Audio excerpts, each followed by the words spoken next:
Hello YouTube, this is Shirley426, and today we have the review of the P-Bandai exclusive, or P-Bandai exclusive, Gundam Mark V. This is a mobile suit from the Gundam Sentinel line. Once again, for the Gundam Sentinel stuff, I am not too knowledgeable because, number one, I don't think there was no anime for that, and I don't think, well, I'm not sure if there was a manga for it as well, but once again, I haven't read too much about the Sentinel stuff, so yeah, sorry for about my limited knowledge on the series, but still, I have seen this mobile for quite some time. Ever since I got into Gundam, I've played a lot of games, and starting from the PSP line, PlayStation 2 line, PlayStation 1, and then up to this point, I have seen this mobile quite a few times, and it always seems to be on some sort of rivalry against the Gundam, the EXS Gundam or S Gundam as well. And currently I'm actually using this mobile suit in the recent Gundam Battle Operation 2 as well. So yeah, let's get on to the review. So first of all, I would like to mention this kit is a very big kit. So right off the bat, as you can see right on my setup, it's just too big that I had to actually zoom out, and that was still not enough, so I actually have to move my tripod a little bit to the back to get this full shot of the mobile suit. And right off the bat, let's do some size comparisons. So here is next to the P-Bandai exclusive Master Grade Prototype Gundam, which is based on the RX-78 2.0 Master Grade. So it's the same size as the RX-78 2.0, and you can see the sheer height difference of it. So yeah, it's a very big kit. Now, I do not own the Master Grade Sazami Verka, so I can't do any size comparisons with that kit as well, because it seems like a lot of people seems to be mentioning about that kit because of the size, but yeah, go figure. Alright, so before we go on to any articulation, let's talk about the components. So first of all, what you get, of course, is obviously the mobile suit itself. We have the Gundam Mark V. At first, I was expecting a much more darker blue, but now it's slightly lighter than I expected, but after watching it, building it, I actually got used to it, so I think it's the color scheme is now okay for me at the moment. Alright, other than that, so we get the mobile suit, and then we get fist hands. I apply fist hands as well. So on the shoulders, you can see there are missile pods, and then on the back, we can see we have the boosters, and then the two large giant beam sabers as well. So yeah, so that's that in terms of weapons and the built-in equipment, and also the Incoms are actually built inside the backpack as well, right over here. So I'll get into that later. So let's put him back a little bit and then see what we're supposed to get with this kit. So here are all the equipment / weapons and other accessories that you are supposed to get with the kit. So number one, we are now seeing back of these big giant beam saber effect parts. I believe the last time we seen these were, at least for me, was the Double Zeta Verka. I believe there was a yellow one. I forgot which mobile suit that came with, but still, yeah, we get these big giant large ones. So yeah. And then hand-wise, this is the good part what I like about the hands about this kit. So usually the hands are the typical interchangeable fingers here. So yeah, you are able to change your fingers right over here. But they actually give you a separate fist hand, so it gives you less stress in terms of swapping out hands. So first of all, we get the base hand. So here we have the open style hands, nothing too special. And then we get two trigger finger hands for left and right. So these are the trigger finger hands for the beam rifle. That's pretty much the only reason you're going to be using this for this kit. And then we get these semi-open hands, which are technically the hands to hold the beam sabers as well. So yeah, very nice. And then we get an action-based connector. These are one of those ones that require, oops, sorry about that. These are one of those ones that require you to slide back onto the kit. And then we get two of these wire kits. So this one uses something called Incoms, or Incoms. Those are basically funnels, but or funnels that are meant for non-new type personnel, so non-new type pilots. So basically, they're wired up versions of it. So they give you these. So I'm glad that they included this, but my opinion on these type of weapons is that it's not always going to be looking good, because number one, these wires, as you can see, I did practice, but once again, after a few usements, these wires get all, you know, crumpled up like this. So they don't, it's really hard to make them look straight. So that's my opinion. And yeah, they just get in messy because they all become wobbly. So if you do want to use it, I do suggest you slightly cut them, because if you use the full lengths, on my experience, it's really wobbly. You get two of those, and because the Incoms, if you look at the game footage or the way how they use it in the games, the wires would pop out and then they would actually bend in the middle process, and this is what they use to bend. So basically how these works is that So if you want to give out that bend effect part, so you just don't do this. You basically apply this, you do this, and like that, so you can get a nice bend effect part. So these are what you're meant to do. So you can get pretty creative, but once again, you only get 4. So technically, it's 2 for each Incom for this kit, or if you just want to use 1, you can apply all 4 to 1 Incom. So up to you. And here are your basic weapons. So here we have its first beam rifle. And this beam rifle is unique to this mobile suit as far as I know. Definitely a huge beam rifle as well, very long. Just to compare it with the once again, the prototype Gundam. So if this is the mobile suit like this, the beam rifle is almost, you know, tall as its shoulder. So that's how long it is.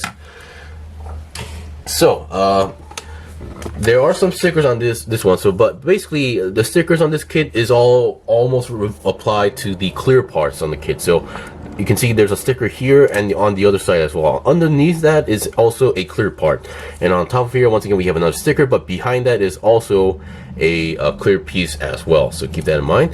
So nothing too special about this, but they did a pretty good job on the design and color separation, like the white sections here and on the back. And for the handle does not move, but you are able to, you know, pull it out like that.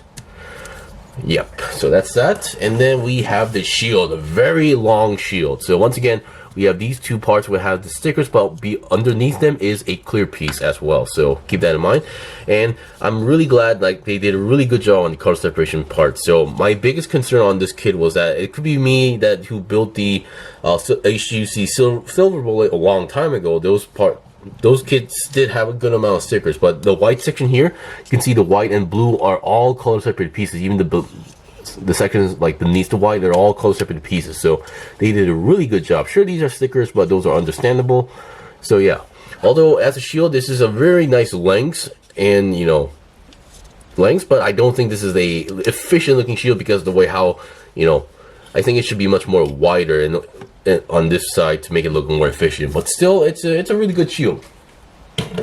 All right, other than that, let's talk about some other stuff. So here is the sticker sheet and water slide decal sheet. So here are the water slides. We have a big giant D on the top, so yeah. And then we have some stickers here. As you can see, I did not apply the green ones because the green ones I pretty much used I pretty much used the a green metallic on the marker as well. And then also I use the eyes, and I'll point out which ones I did use. So among here, there should be, I believe these 2 are on the shield, and then this one should be on the beam rifle if I remember correctly. So yeah. So yeah, these 3 so basically all the stickers you see are already applied on the beam rifle and the shield. So there's not much stickers when you think about it.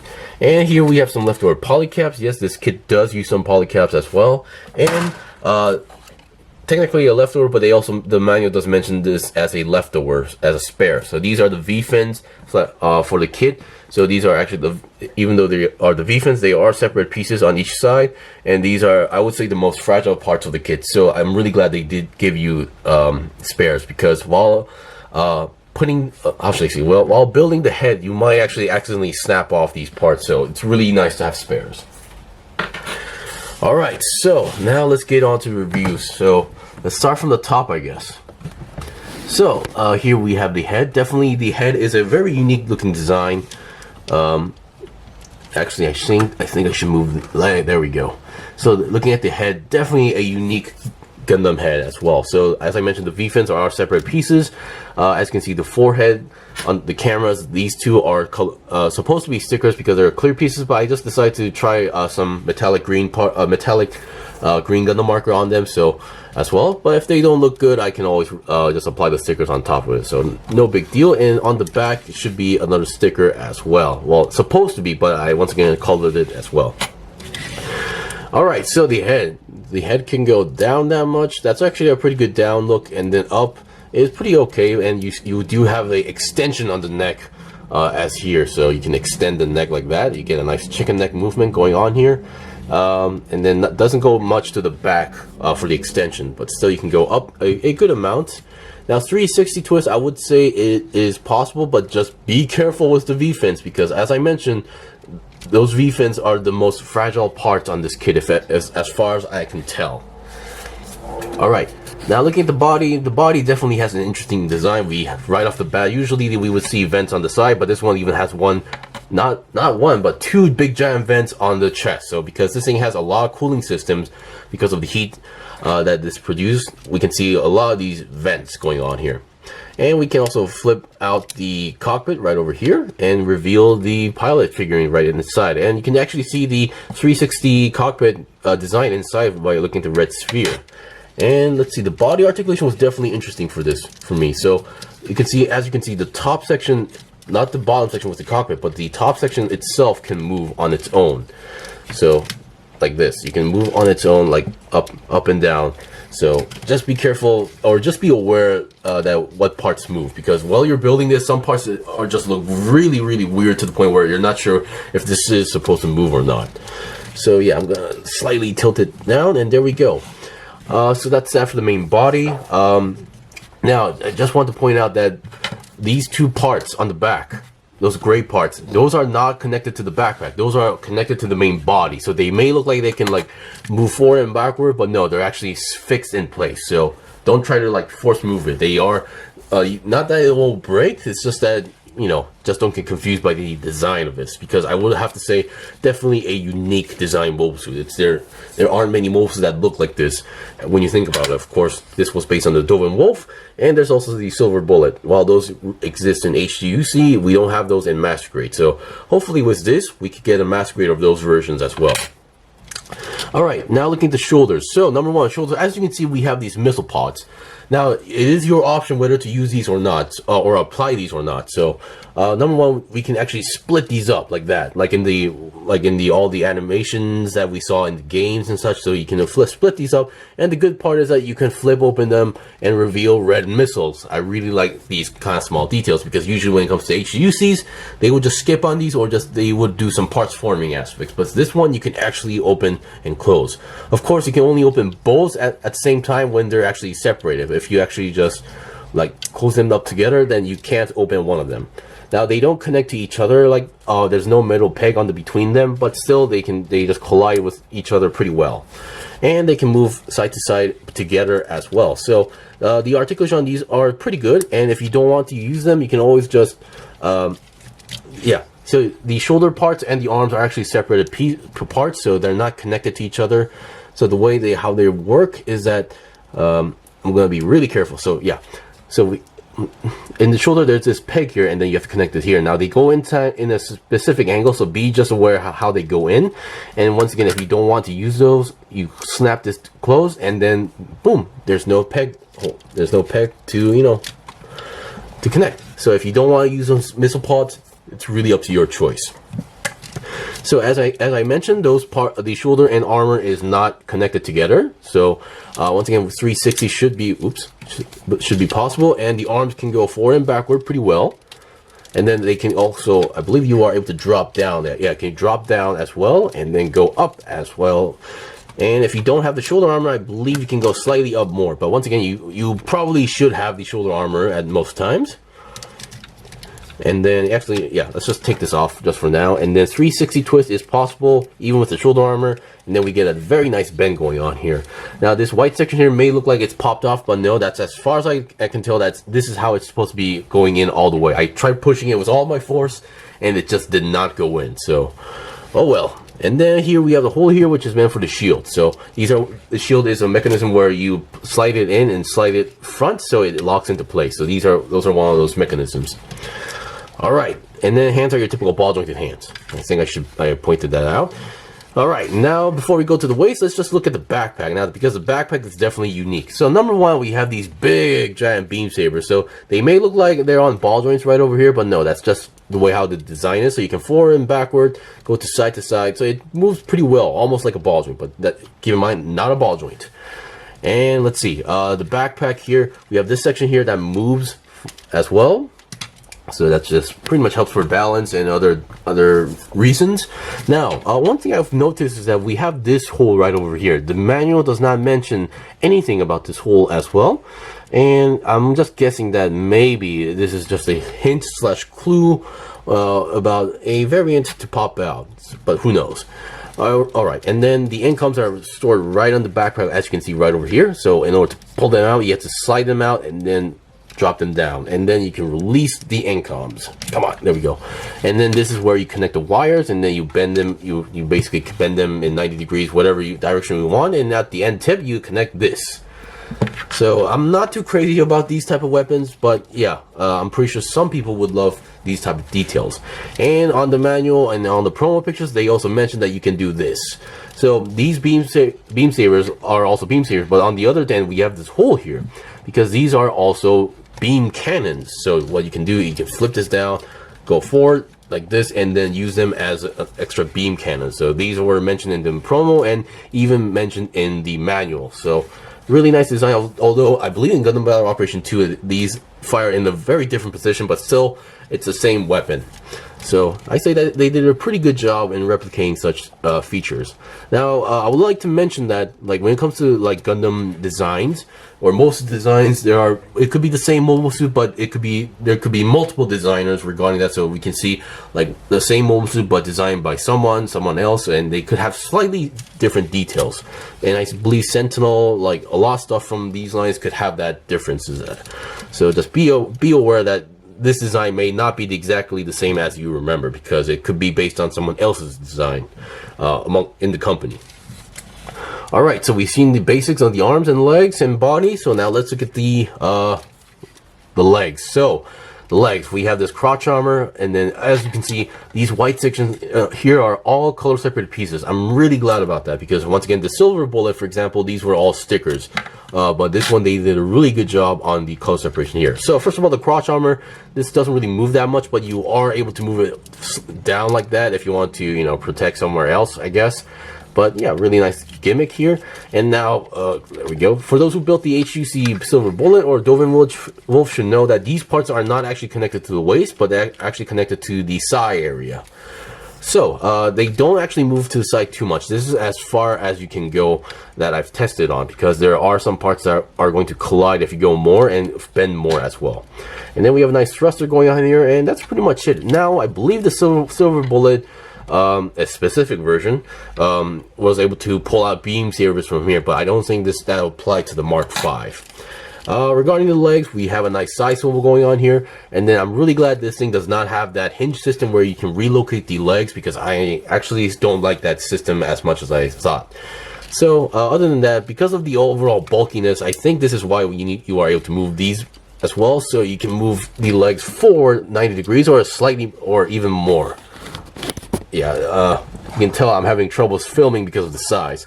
Because if this thing is just on its original location, for example, well, you can still move it, but you can see the armors can collide together like that. So you have to move the armors away. So just be aware that what parts collide. So you can move more than 90 degrees up front and back. Since there's no back skirt armor, you can do the same thing. Let me just be on the safe side. But of course, there's the backpack. So I think this is as far as you go. So the articulation range on the legs are pretty good despite its bulky size. Okay, there we go.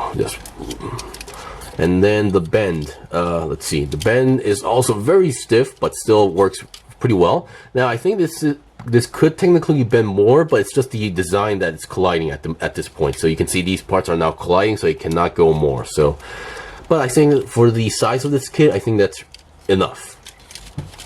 Alright, and then once again, if you're looking at the legs, we can see all these white sections here, all color separated pieces. So they did a really good job on these areas. Now, one thing I've noticed regarding the legs is that, let me just put this down. Oh boy. While building this, I've noticed that these thrusters, not these ones, but the one in the middle, if you build the inner frame, you might have noticed that this thing is supposed to have like an extension. You can pull it out, but I've been pulling it out like for 5 minutes, and it's just so stiff, it's not coming out. So, yeah, if you look at the manual, let me just bring out the manual really quick and see how the leg is done. So, for example, there we go. So the legs, you can see the thruster part has this long hole here, so it means you are supposed to be able to pull it out like that. But the manual, well, the manual just shows that, but it doesn't actually mention that you can pull it out. So who knows? Maybe it's locked in there by some other mechanism that I'm not aware of. But yeah, that's kind of odd. And then on the legs, let me just pop these parts out. So these parts on the side, there we go, are on ball joints. So these parts also flap on their own. So these thrusters can also flap open to give out that realistic feel. And these parts here, the way how they connect, this applies to the other side as well. You can actually extend these parts like these. Although I don't really think it gives a very big difference. It doesn't really show that well. Yeah, and yeah, I'm not really too sure what their purpose is, but yeah, just wanted to point that out. Because the manual doesn't really mention that too well. So you can do it like that, but I don't think that looks really good for me, but who knows, maybe this is something that you would like to know. And then the feet, once again, the feet, they're not ball joints, they're all pegs and joints going on here. As you can see, kind of like how the ankles are, like how the Revoltic figures are these days. So they can move side to side, and then we technically do have a pivot, but it's more on a specific direction, so be aware like how it moves. And then we have all these parts on the back. Now the feet are very large and wide, so you shouldn't have any balance issues, but these all moves individually on the back. And then we have a nice toe bend on the end. Alright, so we've seen the basic articulation on the kits. Whew, that took a long time because of how big this kit is, and there's just so much stuff to talk about. Alright, so I'll be right back with the demonstrations of the equipment. Okay, I'm back. So here's the first demonstration, which is basically I applied all the weapons onto the kit right off the bat. So on the right hand, I gave it the beam rifle handle, and the hand has a hold and peg system, so it locks into place very well. There should be no loose parts on the beam rifle as well, especially holding the kit, the rifle itself. And the shield, as I mentioned, is a locking mechanism, so it will not fall off from the arm unless you push it back and then pull out. So that's that. And then the joint itself has a ball joint connection, so you can kind of move it in any position you want to do so. Now, I forgot to mention about the leg spread. So if you don't have these armors, you are able to do a spread, but because of these armor parts, you don't really have much of a spread on the legs. But once again, I don't think a mobile suit of this gigantic size would do any splits at the first place. So I don't think it's really necessary to have such feature going on here. And also for the body, you are able to go side to side, but 360 I would not suggest, because once again it collides with those Saya armors going on here. And the way, if you're just curious, yes, this is the main connection here. So it may feel like the connection won't last long, but still you have a nice bend on the connection here, so which gives you an extra bend right over here. But it's not going to look that great if you ask me. And then other than that, I moved the beam cannons to the front, as I showed you guys previously, and opened up all the missile pods. So yeah, that's pretty much it for all the weapon demonstration for the ones that are actually outside on the naked eye. So I'll be right back with the beam saber effect parts and the Incom parts, because those are the only parts left. Okay, I'm back. So here's the final demonstration. So I have the beam saber out, and the beam saber effect part is very long, to the point where it's pretty much filling up my shooting boost at the moment. Now, I would like to point out that I may have said something wrong, where I mentioned that the outside, so this is the part where they fire the beam cannon, and I always assume that the connecting point here, so if I pull it out, there's a peg here, and obviously, while most mobile suits where the connecting point here would have the beam saber effect part come out, but apparently according to the manual, no, the beam firing part is the part where also the beam saber effect part comes out. So yeah, but I just want to point out that you are able to plug in something there, but which means if you want to have, if you can use these parts for the beam cannon effect part as well. So that's kind of interesting.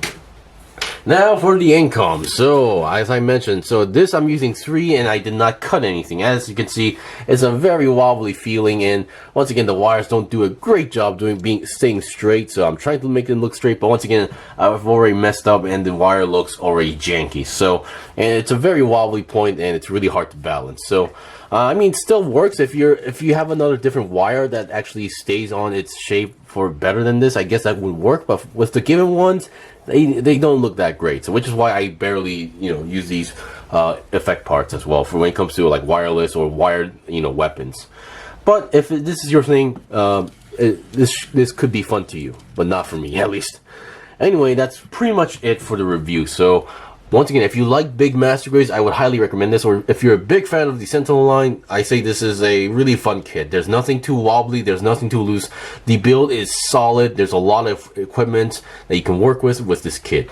So yeah, if you can get your hands on one, definitely go get it. But this is actually, among the premium Bandai kits I've pre-ordered so far, this one was the most expensive one. And it wasn't exactly $100, but it's close to $100 if I remember correctly, or $90, but still you get the idea. Anyway, thanks for watching the review. This was the review of the premium Bandai exclusive Master Gundam Mark 5. If you guys got any questions or requests in the comment below, I still have more stuff to buy and build and make reviews out, so please stay tuned. Until then, see you guys next time.